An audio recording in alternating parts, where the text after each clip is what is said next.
Hello, everyone, and welcome to another episode of The Secret Origins of Mint Condition. I am one of your hosts, James, and with me is Joe. Good evening, folks. And unfortunately, folks, Chris could not join us for this episode, but he will be back for our next episode. But we do have an amazing guest for you today. This guest has written over 50 novels covering the realms of Star Trek, the Marvel Universe, Aliens, and Predator, as well as writing many comic books also in the Star Trek universe and the DC universe. He is currently has a Kickstarter for a new collaborative project that he's working on or has coming out that we're going to talk to him about. And above all of that, also, he was also a person who visited and came to Mint Condition, which is what the podcast is based upon. So I'm very happy and honored to have Michael Jan Friedman joining us today. Hey, guys. Hi, Michael. Welcome aboard. Yes, welcome. Thank you so much for doing the show. We really appreciate it. We have so much that we could get into and talk about with you. But since this is the first time you're on the show, what we like to do with every time someone new appears on the show is to go back a little bit into the secret origins of that person, and we kind of want to go back and talk about what were your original influences, if you can remember, that got you into superheroes and science fiction and all the things that we talk about in pop culture these days. Sure. Well, my first love was comics, and I probably, I think it was about 5 or 6 years old when my parents started reading comics to me in the backyard, and so I when I read a comic, they're sort of like reading to me in a way.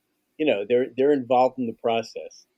Um, and then when I got to be 6 and 7, I was reading prose stories, basically science fiction and fantasy, but eventually prose stories about superheroes as well. There were a few of those around, and so I read those too. But I was a voracious reader. I read comics, every comic I could get my hands on. Actually, when I started reading comics, there were no Marvels. Fantastic Four #1 came out when I was like 6 years old. So Wow. that was like, what is this thing? It's kind of weird, and the colors aren't that bright. I'm not sure if I really like this, but it was compelling. It was sort of a science fiction comic, so it was compelling. And but I was mostly to that point. I was mostly used to DC, not just superhero comics, but also their science fiction anthologies. So Tales of the Unexpected and Strange Adventures, Yeah, and so great on, comic. Mystery in Space. Hmm. So those were my comic book influences. In terms of my prose writing, it would be Ray Bradbury and Edgar Rice Burroughs and Roger Zelazny, who's a perennial Hugo and Nebula Award winner. Poul Anderson. Um, those were really the guys that influenced me as a writer. Did you? It might be hard to pick now, or may have been hard to pick then. But what would you say your favorite, I guess, childhood superhero was? If you or whoever, or a couple of them, if you can't pick out one. Sure. Well, I loved Green Lantern.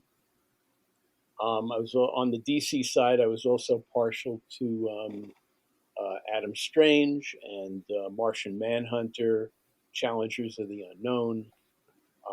On the Marvel side, Thor, Captain America.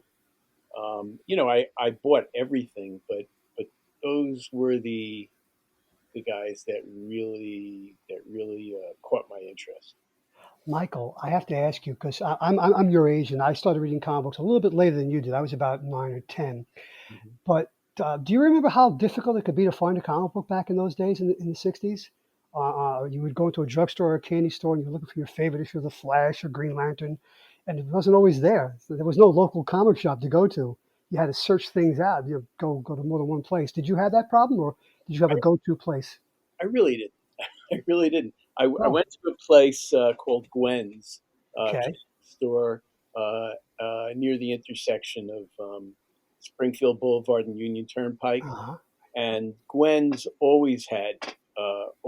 She had a great magazine rack and always had excuse me, always had the new comics. Once in a while, you missed one. Yes, yeah, yeah.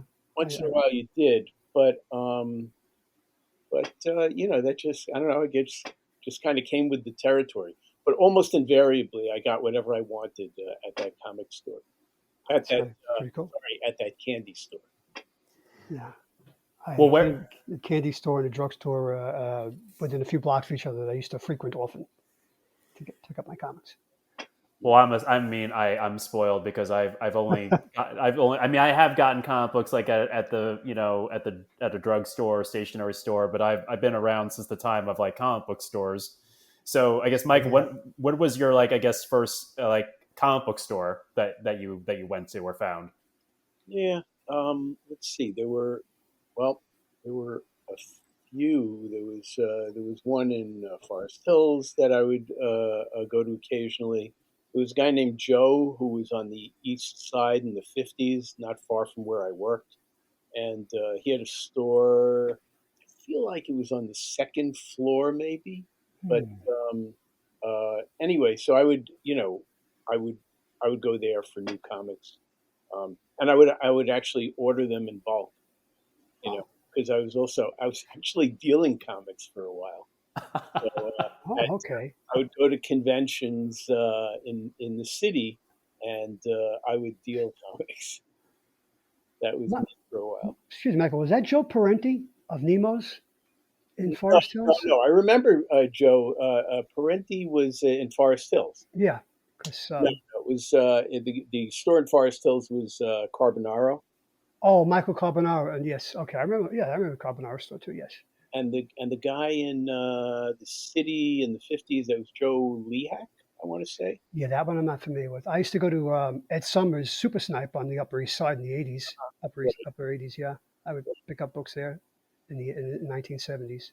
But Yeah. really, I was able to get comics in other places, and I wouldn't always go to the comic store unless it was something that I really missed, or something that I maybe a graphic novel or something that I Mm-hmm. get Sure. in a candy store. Yeah, no, that's good. That's great. I mean, I always like hearing, especially again, because I've only seen so many comic book stores. I love hearing the history of like the different stores and how like it went from just being in stationery stores and news racks into the comic book store proper and into conventions and stuff. And also, in addition to like talking like just pop culture in general of your early up or your early introduction to it. I know you're a sports fan, a baseball fan too, right? Yes, I'm wearing my Yankee shirt right now.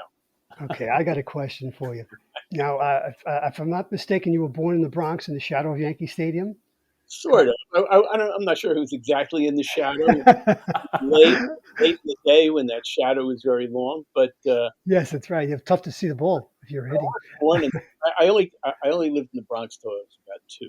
So then you moved to Queens. So how come you grew up a Yankee fan and not an amazing Met fan? Well, the Mets didn't show up until I was 6 years old. Okay, there you go. Yeah, yeah. I bleed Yankee pinstripe, and I was born in Brooklyn, so I had to deal with a lot of Met fans. My Oh brother and my I, God! especially. Yeah, my brother and I were the two, and my best friend were the only three Yankee fans on the block. So it was Mm-hmm. rough, especially in Well, '69. I think before anything, I was a Mickey Mantle fan. I Yeah. saw Mickey Mantle on TV. I read about him in the newspaper. I would clip the box scores out of the newspaper, and they were still very good. They were very good, and so I became a Yankee fan before I ever heard about them. Wow. Okay. Yeah. My dad. I asked my dad once, "Why you were born and raised in Brooklyn? Why weren't you a Dodger fan? Why'd you Yeah, root for the Yankees?" He said, "I wanted to root for a winner. That's why." And so I was a Yankee fan. right. So, yeah, right now the game's in rain delay because there's a storm coming. I But think uh, I think it's been postponed. okay, I'll Yeah, watch the Rangers later tonight then. yeah. Right. So, Mike, I appreciate giving all that history and all that backstory. So, I guess I'm going to fast forward a lot. What do you remember about Mint Condition? Mm, Yeah, I remember it was a well-run store. I knew, I met Joe. I met, I want to say Chris. You're Oh, okay, yes, that was Mrs. Gross's older son. right. okay, okay. And Chris was affiliated with the. I want to say with the. Was he the one affiliated with the carpet store? Oh no, It's Richie. that would be Richie. That Right, was you're right. Richie. Right. Richie. Rich, Richie Garofolo. Yep. yeah. So Richie and Joe were the two I met. Hmm. I don't remember the other. There was one other. Is that Well, when Mrs. Gross was the first owner of this, well, first she had it on Main Oh, I Street. remember her. Yes, I remember her. She was right. She was on Main Street. Right, They had a fire a few years into the business. Yes. right. I did meet her. Yeah, And then they moved over to Port Boulevard for, I guess, most of the time. And then Richie took over the store in like '97, and Joe, you took over what year? June of 2004. 2004. So This so when this Mrs. week. Yeah, so when Mrs. Gross was running it, it was Joan Gross and John Gross, and then right. they had their older son Chris would run the register, Hmm. and then when Richie was running, it'd be Richie and Adrian, Lauren, myself, and so that those are all those characters. And now I don't know if you remember this, Mike, but I have memories, and Joe and I and stuff. You came, I think, to when Mrs. Gross was still owning the store on Port Boulevard, and you did a signing for when Darkstars #1 came out. Right. I do remember that. I do. Yeah. Yeah. It was. I have my copy in my hand right now, Michael. My Ah, signed copy. Yeah. can I reach over there and sign it? I've got 5 of them. I'm not signed, but I've got five Darkstar #1s. Yes. Um, I it was. supported your book. It was a good store. I mean, I remember you guys had I would say a good relationship with the community, and the store itself was comfortable and well organized, and and it was good. It wasn't a lot of independent comic stores were just not that well run. Just guys basically taking their collections and putting them in a retail space. Hmm. But this was good and professional, and obviously you didn't have to just get comics there. You had trading cards and Right. Dungeons and Dragons and Wizards of the Coast and that kind of thing. Thank you for the nice words, Michael. Yeah, Yeah, Appreciate that. yeah, and I should also say thank you because I had a Dark Stars #1 signed by you as well, but you also were kind enough when I was in my young art days. You signed a drawing I did of Dark Stars that day too, so I still have that. Oh, wow. So ah, okay, so, so okay. I mean, uh, uh, yeah, James, I remember you from that time, but I didn't remember that I signed that. So that's good. I'm glad I did that. yeah, I'm gonna put a picture of that up probably on the Facebook page with this when we release this episode. So I'll have you'll be able to see it there, and then everyone else will be able because unfortunately I don't know. I took pictures of that day when you were signing stuff too, but I don't have those. So at least we'll have the signed drawing to put up with that too. But Right. it was very nice of you to encourage a young artist. So I appreciate that. So thank you. Yeah, of course. I mean, well, I still do that kind of thing, but we can talk more about that later. Yeah.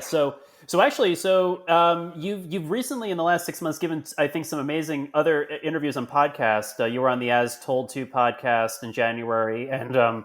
Russ's Rock and Roller Coaster recently.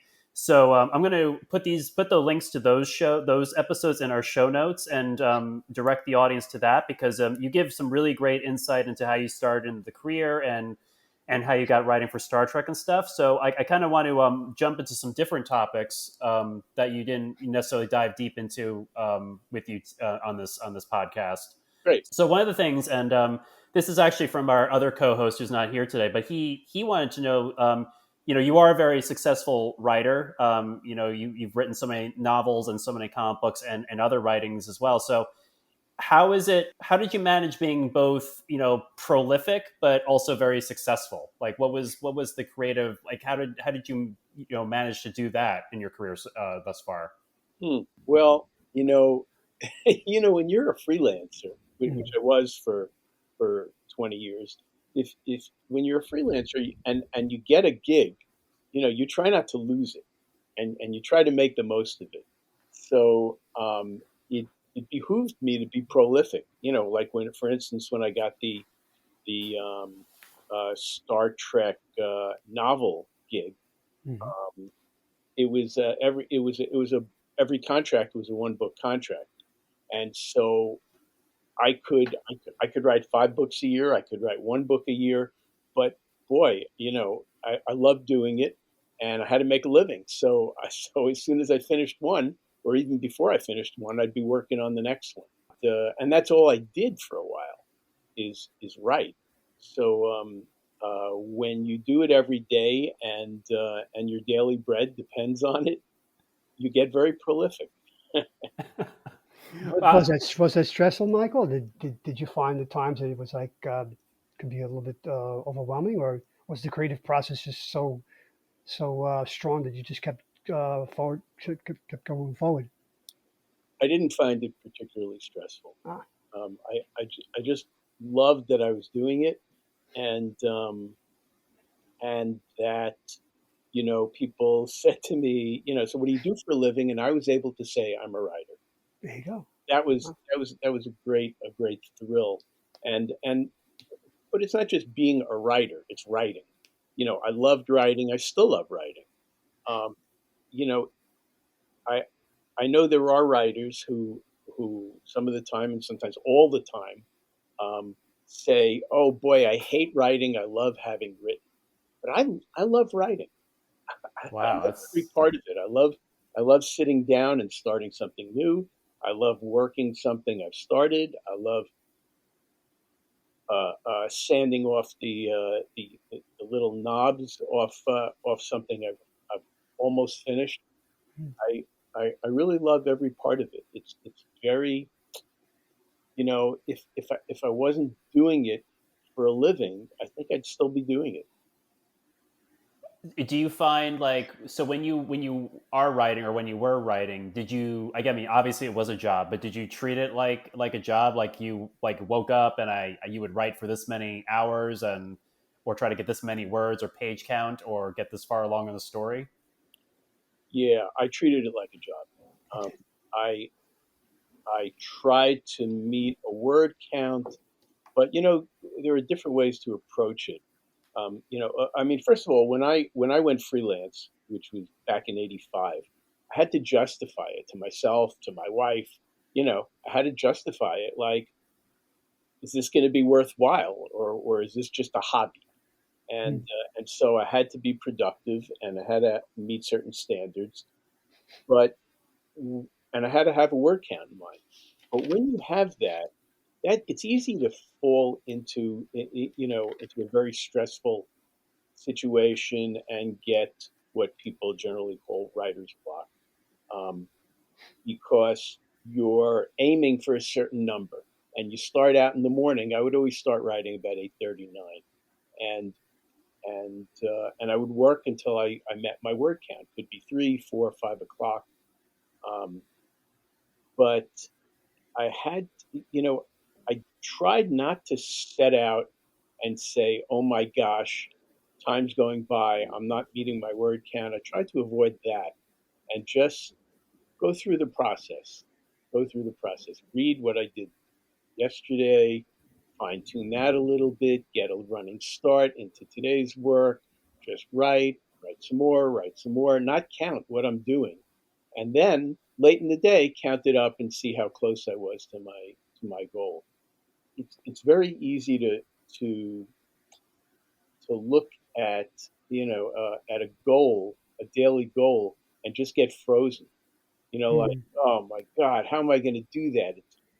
Another minute went by and I didn't write anything. What's going on here?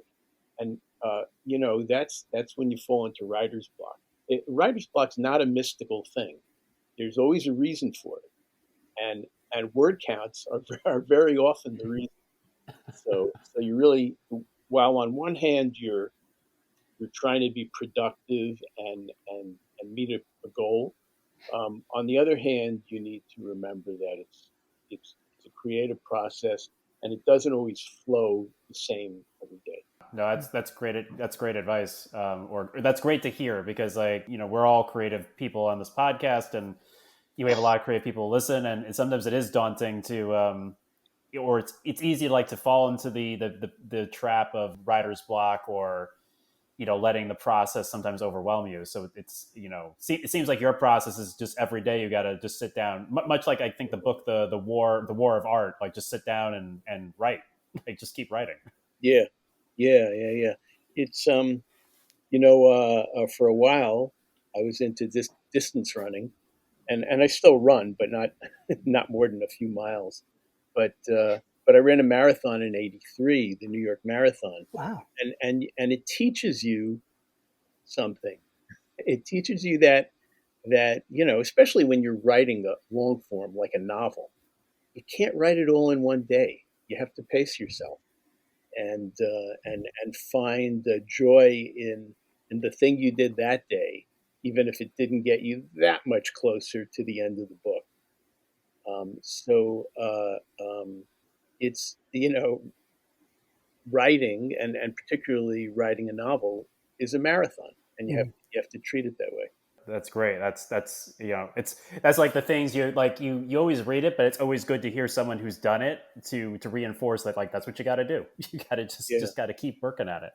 yeah. So another question that we wanted to ask you is, like, you work with some of the best, like, some of the greatest properties, I think, that at the time were popular, and even now are even perhaps more popular than they were when you're working on it. So there's so many stories you could tell in those universes, but were there stories that you went and proposed that they told you couldn't tell, and then how did you still end up writing something even though you couldn't tell the story you originally had in mind for that particular project?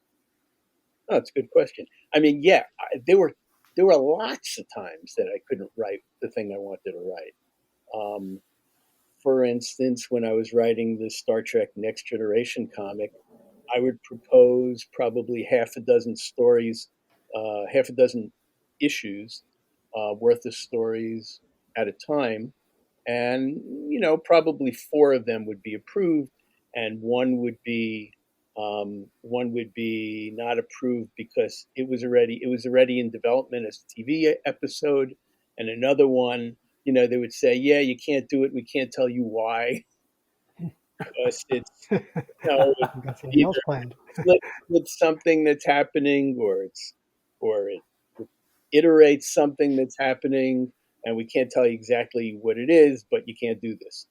And that happened all the time. And then I once did I once had a contract to do a trio of Star Wars books, and in the middle of what I was doing, they told me, well, yeah, we're getting rid of this. We'll pay you, but we can't, Wow. can't can't Wow. publish it because um, the movie one tanked, and and franchisees are jumping ship all over the place. So we need to have a solid performance from our hardcovers that are covering the gap between one and two, because people see them as a bellwether for how the licensed products are going to go entering the second movie. So they had this Yusan Vong arc that was like 26 books, and they gutted it because they didn't want to compete with their own hardcovers. So Wow. I was one of the I what I was doing was not critical to the overall arc, so I was the first victim. So yeah, all the time, stuff would you know and later on, when we talk about what I'm doing now, one of the things I proposed prior to 2012 was uh, a book about a 21st century Aztec Empire noir murder mystery, and it was gonna coincide with 2012, the end of the Mesoamerican calendar. And I showed it to a friend who was an editor, and she said, "I love this idea. I want to read this story, but I can't buy it because it's a 21st century Aztec Empire noir murder mystery." She goes, "If I showed this to a bookstore buyer, his head would explode." So yeah, I can't buy it, but if you publish it, I want to read it. So yeah, all the time there were things I couldn't do, but you know, coming up with ideas is for me, and not just for me, but for a lot of writers, is the easy part. So I can't do that one. Gee, I wish I could have, but I have this other one. How about that? Oh, see. So it was, you know, you always try to recycle it somehow. Like for a while, I was pitching to the Star Trek shows, and my partner and I actually had success. We wrote and co-wrote an episode of Star Trek Voyager called Resistance. But up until that point, we probably pitched 30 ideas, and they couldn't be used for one reason or another. But you can bet they found their way into the comics. I watched that episode today, Michael. Did you? Yes, I did. I hadn't seen it in years, and what I took away from that episode was that you kind of dropped the veneer that Janeway was carrying. The ship's captain, Starfleet all the way. And we got to see a softer side of her with the character that she interacts with that was played by Joel Grey. So it was a very touching and bittersweet ending. I very enjoyed the episode very much. Well, I I, really was. I have to say, it wasn't just us. Um, Kate Mulgrew and Joel Grey are friends, Oh, so it gave them more motivation and more to work with as actors, and the writing staff that rewrote the episode did a great job, and the producer Jerry Taylor included us every step of the way, and wow. was Wow. transparent and inclusive, and it was just an amazing and productive and positive experience. Unlike what you usually hear, I went to Hollywood, they took my idea, they stole it, and they mangled my baby, and oh my God, The Holland Ellison story. and now I'm in therapy. But for us, it was completely different. It was a wonderful, wonderful experience. But yeah, thanks. It came across on the screen. It really did. It was a beautiful, bittersweet episode. It really was. Thank you for Did th- part of it. did, I was responsible for. Thank you. There you go. I mean, did the experience of working on the Voyager episode and having such a different experience than what most writers have, like, lure you to write more television, or was that sort of just like a one and done for you? Well, if you want to really get into television, you have to move to LA, and I wasn't ready to do that because I had this great comic store in town. But Star Trek was an anomaly in that you could try to write for the show even if you didn't live locally, even if you'd never done anything. You didn't have to be connected. All you had to do was submit a great idea, and they would buy it. The only problem was they each of the Star Trek shows would hear something like 1,000 ideas a year. Wow.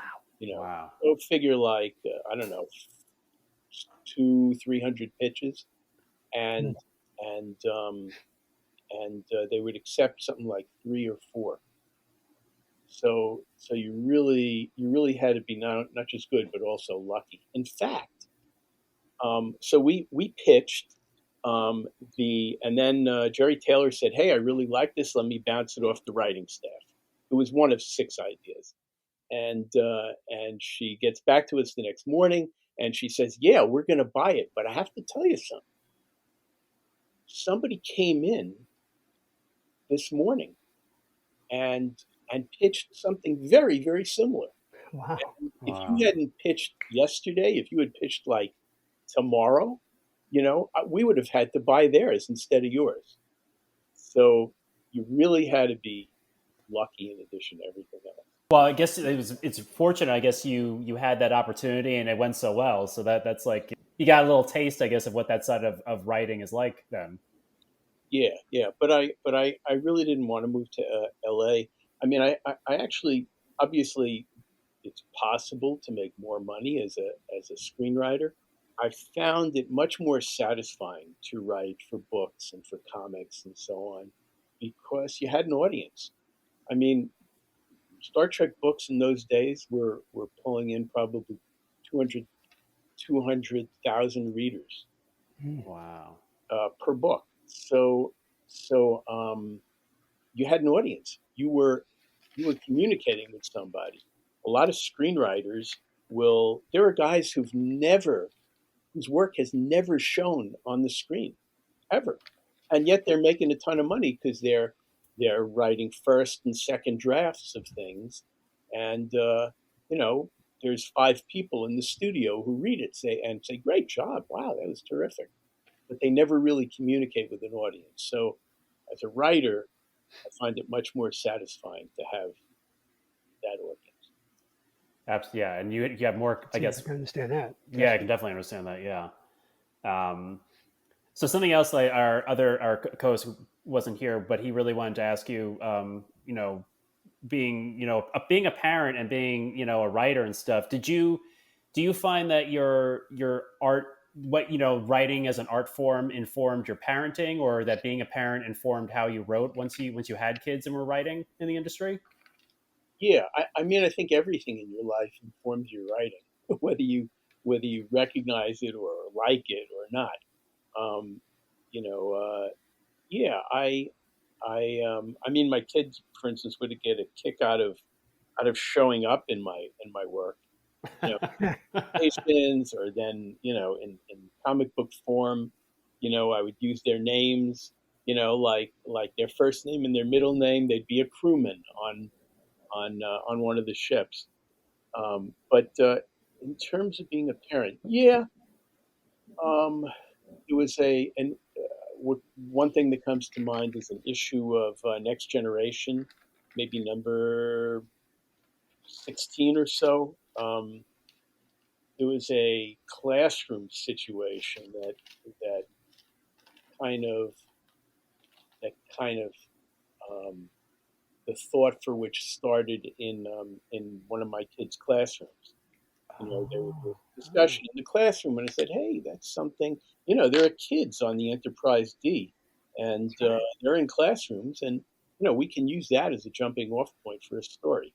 So, yeah, life in general, but my kids' lives, our family life, their sports, their class work, all of that eventually worked its way in. I have these things called what are they called? Um, they're little spots that show up in front of your eyes. Oh, like Having a mental block here. Floaters? Floaters. Yeah, Thank you. I was going to you're say welcome. thank you. Floaters, yes. So I got these floaters. What they are is they're little clumps of viscous material. The Mm. viscous material in your eyes, it kind of collects at the back, gets clumpy, and it shows up as shadows on your retina. Yeah. So you have these floaters. I don't notice them; they're not that big a deal. But I wrote a story called Floaters because I had Oh, wow. floaters. I knew about them. I said, wow, I could write a story about this. So that was in one of my short story collections. But yeah, life is is is brisk for the writing mill. Life informs the art. Yeah. That's, On the that's other hand, on the other hand, you know, a lot of times teachers will give people advice, to write what they know. mm, I don't think so. I don't. I mean, they can if they want to. They're comfortable with that. If they want to write about their floaters, it's great. But it doesn't mean they have to. Don't Nobody should feel like they have to write what they know, because if that were the case, you know, geez, I've written 80 books about things I know nothing about, like living in space, for instance. I don't know anything about that, and yet somehow I managed to write books about it. So write what you want to write, and if it happens to be what you know, great. And if it's not, that's great too. Well, it's funny you should mention that because when my experience with Star Trek, especially with Next Generation, was all the techno babble, and I understand that some of the scripts would have they would come to a point where Geordi was explaining something to Captain Picard, and it would be technobabble. And they would write that in later, and you would hear that on episode after episode. What the heck are they talking about? I didn't Mhm. know the ship could do that. So yeah, you're writing about things that are just completely, inertial dampeners, warp speed. This stuff doesn't exist, but as writers, you make it believable and you draw the audience in, and we believe it. We're along for the ride. You draw us in, you make us believe it. Yeah, and it's fun, and I guess in a way you know it because you can do it, but it's certainly not from personal experience. No, no, no. no, we haven't been traveling to the distant stars, not Yeah, yet anyway. I mean, I guess you just take your experiences and try, or maybe not. I mean, you try to. I mean, you try to convey something of yourself in a situation you've never been in before. I mean, that's I guess part of it too. But you can only write about what you know for so long, especially if you're in a science fiction or superhero genre. yeah, yeah. I mean, inevitably, part of you gets into it, and some aspect of your personality gets into every character, because they're out there, and you're the one who's guiding them, and you can only guide them in a range of experiences you're aware of, whether you experienced it yourself or someone else did, but um, uh, the villains too, as well as the heroes. Everybody is some aspect of you. No, I agree. I agree with that. It's sometimes hard to imagine. You got to think about it, but yes, I definitely agree with that. For the little writing I've done, but for more when I draw and stuff, yeah, or when I make artistic creations, I'm like, yeah, there's a piece of me in that artwork. So I completely agree with you with Mm. that. So with we were talking about this earlier about Mint Condition, that when you came into the signing for Darkstars. Now, Darkstars was your creation at DC, or was it collaboration? It was only a collaboration insofar as there were artists, but in terms of the writing and the conception of it, that was all me.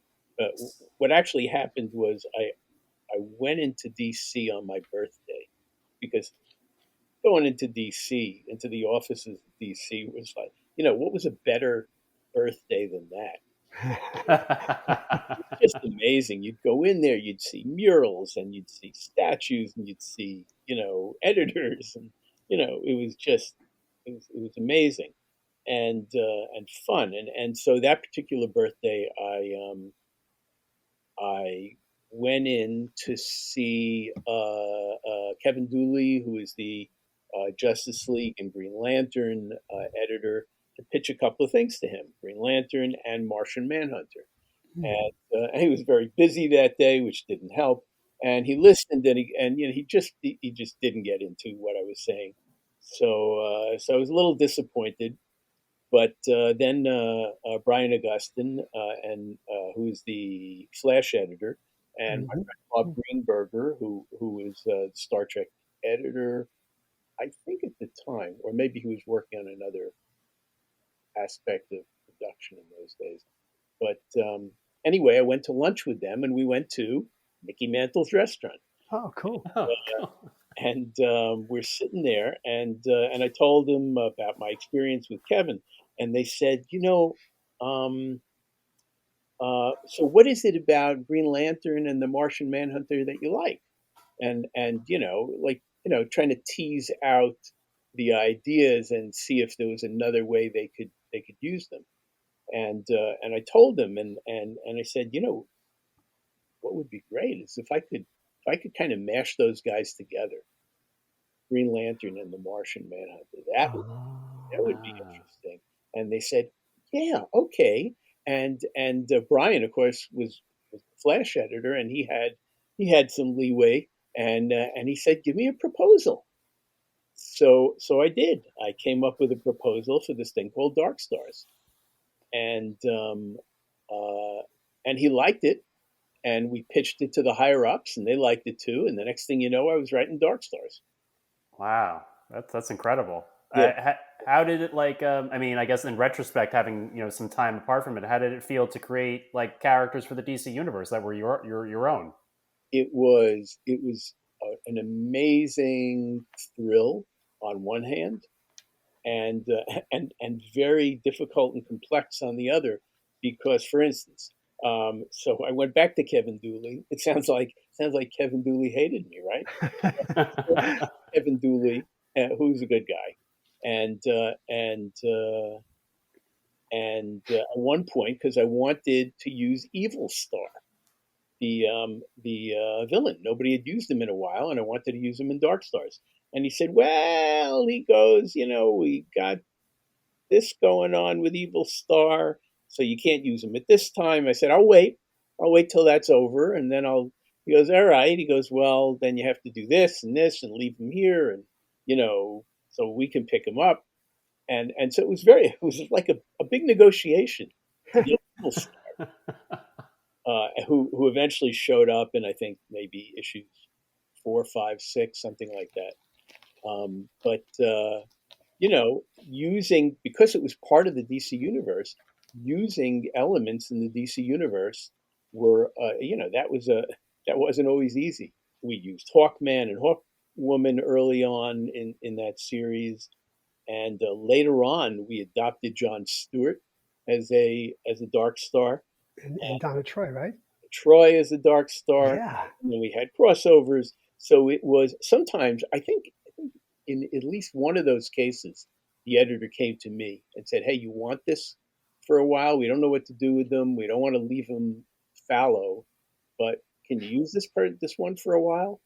And so we wound up that way, getting either Donna or John or both. So that was great. We were getting bits and pieces from elsewhere in the DC universe, and it was just fun playing around in that sandbox. But it wasn't always easy. Sometimes there were negotiations involved. Yeah, Okay. no, Cool. I imagine, but yeah, like I said, it sounds like for someone like me who would aspire to do something artistic for DC or Marvel, like you got to add to the universe, and you got to tell a story, and you also, which I know from other interviews you've given, you I guess you didn't have to like solely, like, you weren't writing a story that couldn't change the universe. Like, you added something to the universe and could make, I guess, some changes to it, which must have been, I guess, more freeing than other projects. It was fun, but something. I think most of that is like been erased. You know, Yeah, over Yeah, I don't yeah, I think know. Farron Coles is around anymore, is he, in this Yeah, universe? It's a shame. He was such a badass. Yeah, right, right. Well, Farron Kolos, it means iron ass. It was Oh, God, that's so cool. Oh, that is great, Michael. Ferris Colon. Yeah, Ferris. Yeah, well, it was Pharaoh Land and Legion of Superheroes, right? Yeah, okay, I get it. Oh, duh, finally got it. It only took me 30 years. So yeah, that's where the name came from. But the Dark Stars are around because DC turned them into villains and Yeah, that's. stuff. But We don't talk about current DC. it's not entirely gone. But it's been overwritten and overwritten and overwritten, because every time they relaunch the universe, it's a little less prominent. How much your input went into the design of those exomantles that I'm they sorry. wore? The exomantles, the suits that they wore, the Dark Stars. Yeah. Was that the artist's conception, or was that yours? Well, the idea of them and what they could do was mine. The Okay, design of them, Larry that Stroman, was Larry Stroman. Okay, who was only with us for like 3 issues before he wasn't. Um, he designed the Darkstars costumes. He looked around his apartment, and he said, all right. Well, first he looked. He opened the cutlery drawer, and he said, "Oh, okay, this stuff could go into an exomantle." So if you look at the exomantle, it looks like Larry Stroman's cutlery drawer. I'm looking at a copy of cover right now, and you're right. That's so cool.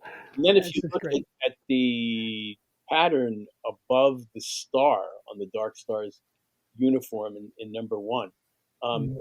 those are his piano keys, They do look like piano keys. You're right. Oh, Yes. fascinating! Wow. Yeah. Yeah. right? Look at that. So This is Larry, great. you know, that Darkstar essentially wears Larry Stroman's apartment.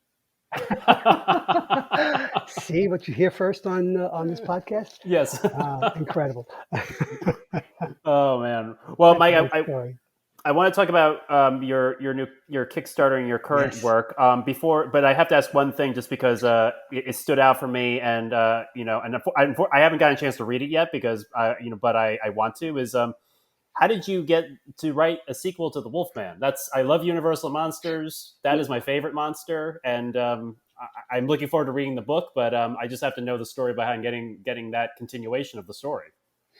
Right. Well, my friend Rob Simpson, who was an editor at DC, moved over to the West Coast, and his company got the rights to the Universal monsters, and also to Alien and Predator. And he said, "Hey, Mike, we got 6 different Universal monsters. Would you like one?" And I said, oh yeah, sounds like fun. And I want the Wolfman. So that's how I wound up with that. Uh, And I don't know. The Wolfman seemed kind of less, sort of a more natural outgrowth of, of the supernatural tradition than Frankenstein, which was a few hundred years old. The Wolfman goes back to Greek times and Mhm. probably earlier. I was fascinated by that, and I wanted to do that. And Rob was kind enough to let me. Oh, great! Wow, that's great. That's great. I look forward to. I'm getting a copy of it, and I'm gonna read this because I was like I did when I was like getting ready for the to have you on the show. I was like, oh, you wrote the Wolfman. I got to read this. I didn't even know this was around. So I look forward to reading that. But that's great. So let's move into. So you have a Kickstarter currently going on for a new creative venture that you have. But I guess before we specifically talk about the new Kickstarter, um, you're part of Crazy Eight Press, right? Right. So Crazy Eight Press we started this 12 years ago, um, and I had been complaining for a long time to my fellow writers that things were not going well, that retailers were you know fragile, and that publishing companies were having problems. Basically, people were reading um, fewer books and spending less time reading and doing instead other things like video games and being on the internet and so on. And so that was sending shockwaves through the world of publishing. Mm. And I was concerned that on one hand the push factor was that um, we had to preserve the relationship between reader and writer, or we'd have nothing to do. Um, the pull factors were that publishers no longer enjoyed exclusive access to the means of production, and they no longer enjoyed exclusive access to the means of distribution, and or the means of marketing. So the only thing that publishers had that we couldn't compete with was the ability to give an advance.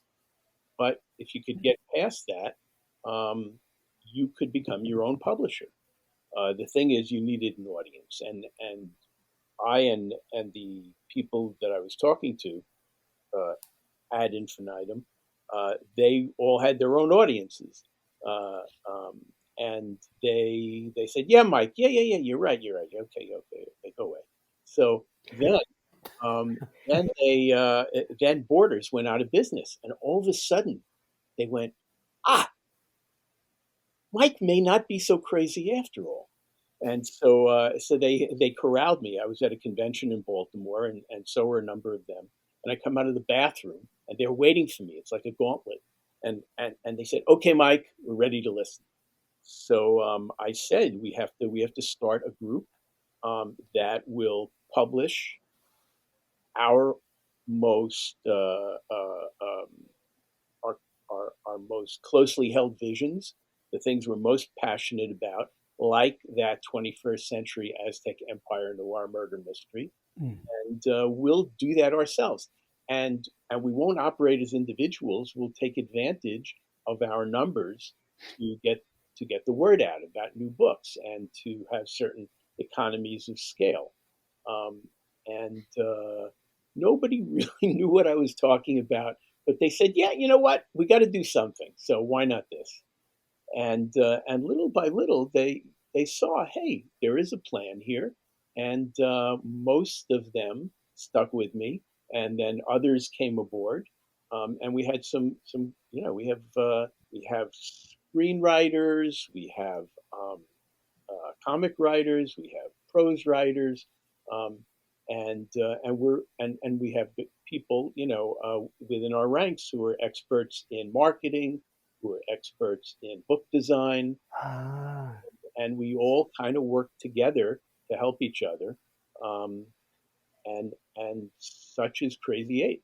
So I we I'll give you another example. Peter David, who's one of my colleagues and good friends in Crazy Eight, had a book that he tried to get published about vampires, and it was called Pushing Up Stakes. And to traditional publishers, and they said, "No, no. First of all, you're not a woman, Peter. I don't know if you've noticed that, but you're not a woman, and women write these things. And then the hero is not a woman either. That's strike two. And it's a funny story. It's a funny vampire story. I'm sorry, you just struck out. So good luck with that."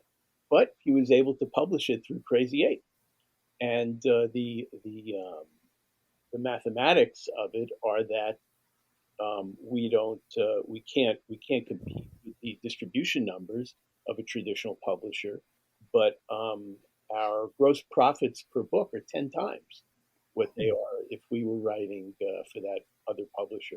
So we could still do okay with a book and retain all the rights. yeah. So in the Wow. event that Wow. something happens, we're the sole proprietor. Um, there's no publisher sharing that with us. Um, the the thing that we're promoting now is called the Phenomenons. We Last year we came out with the first book in the series.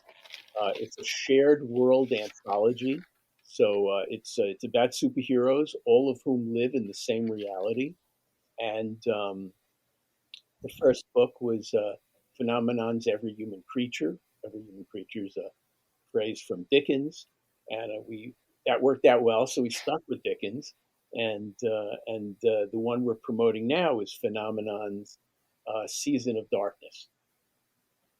So we have about 15 writers writing about more or less 15 different heroes, um, and and the strength of this is that everybody, while they're living in the same world, and they're very encouraged to interact with the characters of other writers in this anthology, they're pretty much doing what they're most passionate about. We said, if you could come up with a superhero, who would it be? What would it be like? And so we have Paul Kupperberg, who loves super speedsters, Paul being a very accomplished and experienced comic book writer as well as a prose writer. In fact, he was my editor on Darkstars for a while. Wow. And so Paul came up with Torque, who's a super speedster, but otherwise has nothing in common with the super speedsters that you've seen in comics. He's a very, very troubled buckaroo. Hmm. That's Torque. And then at the same time, we have Marie V. Bear, who's a terrific science fiction writer and is finding a lot of success in prose these days. She writes Lipstick Lily, who who fights crime with an arsenal of specialty lipsticks. Here's something that I've heard before. Oh no, not another crime fighter with specialty lipsticks. But so we have a wide range of passion projects. It's really what they are. They're passion projects. So we have Dan Hernandez, who co-wrote the Addams Family 2 and the Pokemon Detective movie. He's aboard. He was with us for Volume 1. He's doing it again for Volume 2. He has a couple of sisters called Colosa y Particula, and they one shrinks and the other one expands. So one's basically Giant Man, the other one's basically Ant Man, but they're sisters. And what's interesting about them is the dynamic between them, which resonates with their powers. Like one's an introvert, one's an extrovert. What's really interesting is that relationship. So every character that we have is fueled by the passion of that writer. It's not just an assignment; it's a passion project, and and they bounce off each other. They work together. Um, writing is typically a very solitary endeavor, right? So this is a lot of fun for them, whether they're, Jeff Thorne, who's written extensively for television and produced things like The Librarians, written for Ben 10. He's doing a character called Rascal, and he loves it, and he would never give this up for anything. So he's got that character, and then you have Michael A. Burstein, who's a perennial Nebula and Hugo nominee, and he's writing Red Sky, who's a character who can what Mike calls chronoback. He can at various times go back 15 seconds in time, but he can only do it once in a given time period. So these are the characters that I didn't hand them out. I didn't say, okay, now you're going to do this and you're going to do that. I said, what do you want to do? And was this idea of the superhero anthology yours, or did a bunch of the writers come to you with the idea of doing this? it was my idea. In fact, at one point when I first started thinking about it, because I said, what do I want to do? That's what I want to do. I want to write about superheroes, and I've been writing a lot of superhero stories in my personal collections, my personal anthologies, for a few years now. And I finally said, you know what? Let's do a full-fledged universe. And initially, I said, oh, okay, that's great. I could write this one, and I could write that one. And then I said, it kind of feels more like a shared world kind of thing, and it'll probably work better if everybody contributes a character. And so I started with Crazy Eight, of course, um, and then we expanded to other writers who I had edited in the past, and it's working out really well. I know. I've been currently reading the first phenomenons, the every human creature one. So I'm enjoying. I like an anthology. I like the characters so far. I think in terms of like powers you've never seen before. Was it the sarcastic fish who can control salt? Is a particularly interesting character. I really like that. Sarcastic fringe head. Fringe head, yes, yes. Yeah. I'm liking. That's a very unique power that I'd never thought of. So I like the uniqueness of that. And you start off the series with the Gray Guardsman. Right, right. The Gray Guardsman is basically on the spectrum between Captain America and Batman. He's the first superhero to appear in that world, and he inspires a whole generation of others. And then he disappears for a while, and he's presumed dead. And then all of a sudden, he shows up again. and we're led to wonder, well, how did that happen, and why was he away? And we thought he was dead, but what's going on?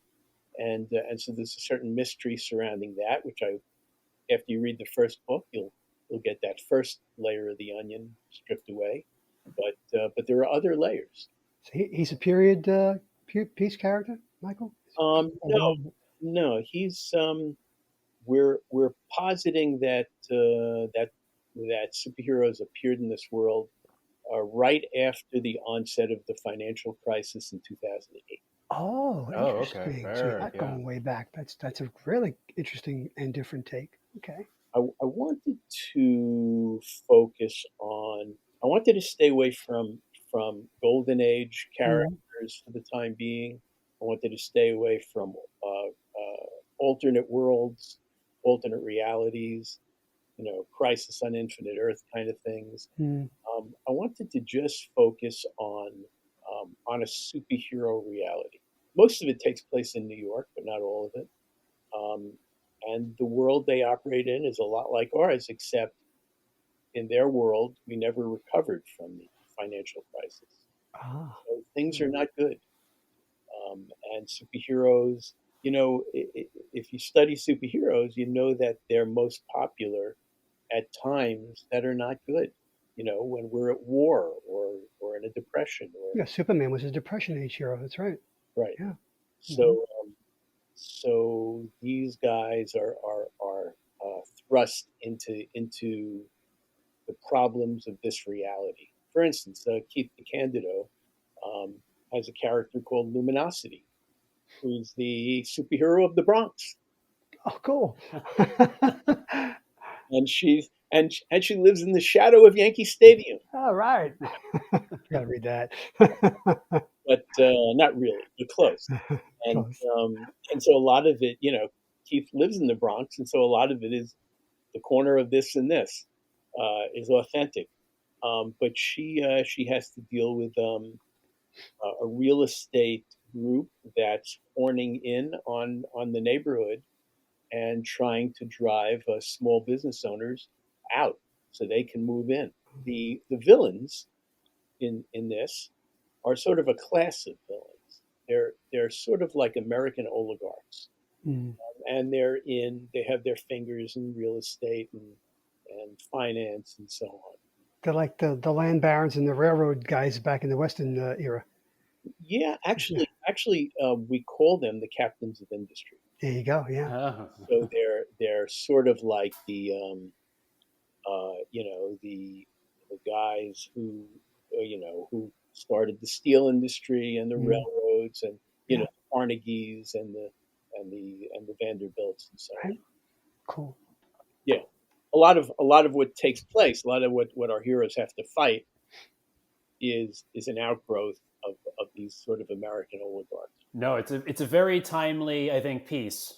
Oh yeah. For what we're currently going through. So, and like I said, I'm enjoying reading it, and I look forward to reading this and then going into the book for the Kickstarter. So the Kickstarter at this point is I guess to get the book fully funded and published, or what's how? So what are the goals that you're trying to get to for the Kickstarter? Well, the main thing is to pay the biggest expense is to pay our writers. You Mm. know, a lot of the reason I do these anthologies is to pay writers. I love doing that, and sometimes, often, to pay artists as well, because some of the rewards are involve illustrations, the cover, of course, and also interior illustrations. So I love supporting creative people. I, I guess that's sort of giving back, I guess, but I just like doing that. And so they have to get paid, and that's a big chunk of the money. Um, Kickstarter and the payment system that they subscribe to take about 9% of the total. And so what's left, our goal is 8,500. They take about, let's say, 800. Now we're down to 7,700. Most of that goes toward paying the writers, paying the artists, and also printing and distribution um, for the backers who've chosen physical rewards. Um, and then we have a bunch of books left over that we can then go out and take to conventions and so on and sell. But it's really to promote and and support um, writers. That's that's sort of why Crazy Eight started, and so it's our group's goal to do that and to preserve the relationship between the reader and the writer, because that's where the magic is. And it's my personal goal to do that through these anthologies. No, that's a wonderful That's great. goal, and it's very generous, and share or try to encourage and get other writers paid and working and stuff. So that's an amazing goal. So I mean, Crazy Eight Press, in terms of like, you obviously, aside from the Kickstarter we're talking about, as you've alluded to, you have other books and anthologies. Are all of those available for people to buy or order through Amazon for Kindle, or is there those works are available too if people want to check out other stuff from Crazy Eight Press? Sure. Well, they can go to Crazy Eight the numeral is the best way to do it, crazy8press.com, and they'll see there's probably 60 to 70 books in inventory. Wow. They can get any of them. Yeah, it's been a while since we started, and we have 10 writers now in our ranks. So, and we're producing books every year. So we have well over 60 titles, and there are links in our website where you can order those titles, or you can look for them on Amazon or barnesandnoble.com, and you can get them that way as well.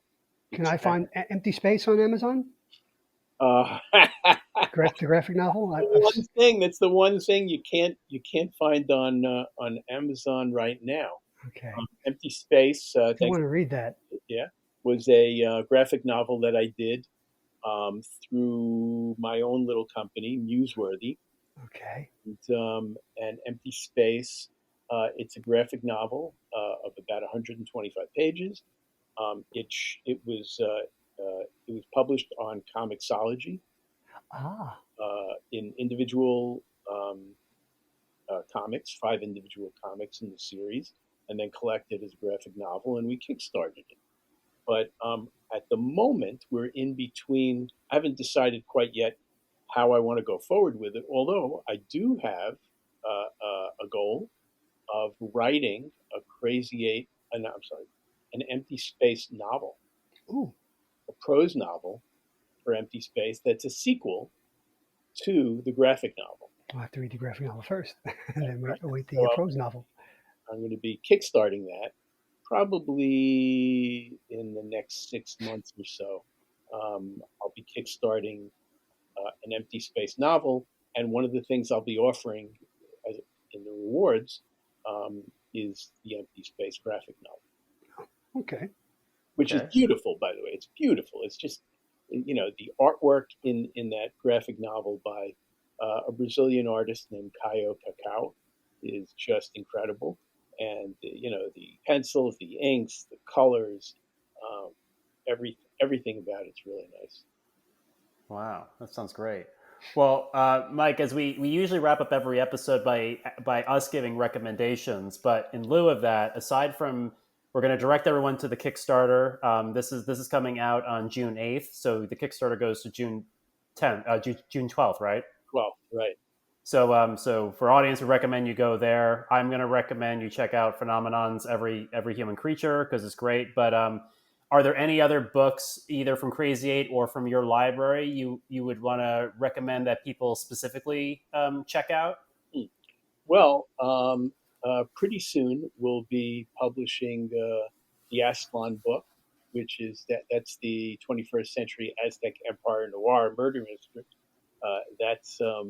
That's called Aslan, Investigator for the Empire.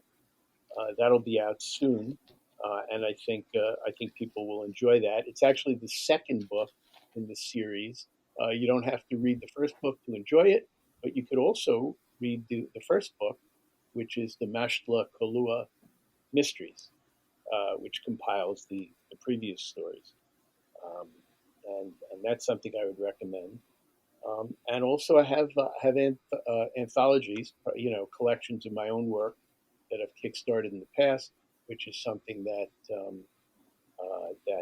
they should, folks should take a look at. I'd be grateful if they did. And those can all be found, with the exception of Empty Space. Those can all be found on our crazy8press.com website.